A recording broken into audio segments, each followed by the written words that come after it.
Assalamualaikum warahmatullahi wabarakatuh. Saya Edi Sandra, pemilik Esafora dan dosen IPB University. Kali ini kita membahas mengenai pengertian kultur jaringan. Jadi kultur jaringan adalah suatu teknologi di dalam kita membudidayakan suatu tanaman tapi di dalam botol. Kenapa harus dalam botol? Karena kita harus menyediakan kondisi yang steril dan menyediakan semua komponen-komponen atau faktor-faktor pertumbuhannya, dan dia harus dalam kondisi yang steril, sehingga walaupun ukuran bagian tanaman yang kita tanam itu kecil, yang kita sebut dengan expand itu, maka expand itu bisa tumbuh dengan baik karena semua kebutuhannya untuk tumbuh disediakan. Dasar dari ini semua adalah suatu konsep yang disebut dengan totipotensi, total genetik potensi yang ada di dalam satu sel tanaman. Jadi maksudnya bahwa satu sel tanaman itu bisa tumbuh menjadi tanaman yang lengkap. Pengertian kultur jaringan itu sebenarnya merupakan wakil dari suatu metode di dalam teknologi kultur jaringan.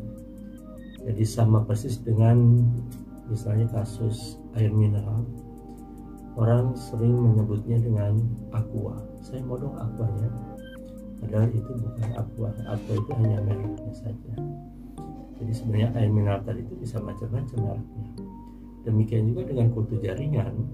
Kultur jaringan itu adalah satu metode di dalam teknologi budidaya di dalam botol ini.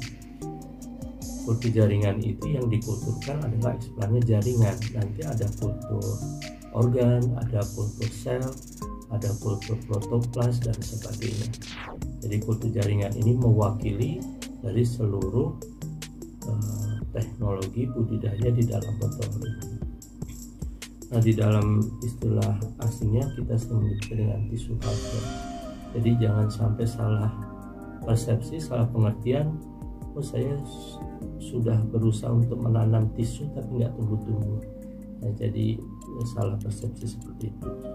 Atau juga ada istilah namanya micrografting atau micropropagation. Jadi sebenarnya ini perlu dicermati dengan baik, karena istilah-istilah tadi itu kadang-kadang mempunyai persepsi yang berbeda antara satu orang dengan yang lainnya. Yang pentingnya kita bisa memahami. Nah, dalam kultur jaringan ini dia wajib di dalam botol supaya bisa menyediakan kondisi yang steril tadi itu. Kenapa harus steril? Karena makanan atau unsur-unsur hari yang disediakan di sini sedemikian lengkap, sedemikian subur, sehingga kalau misalnya itu tidak dikondisikan dalam kondisi yang steril, maka yang akan tumbuh adalah mikroba terlebih dahulu. Jadi dia harus dalam kondisi yang kedap, tertutup, dan dia harus disterilkan.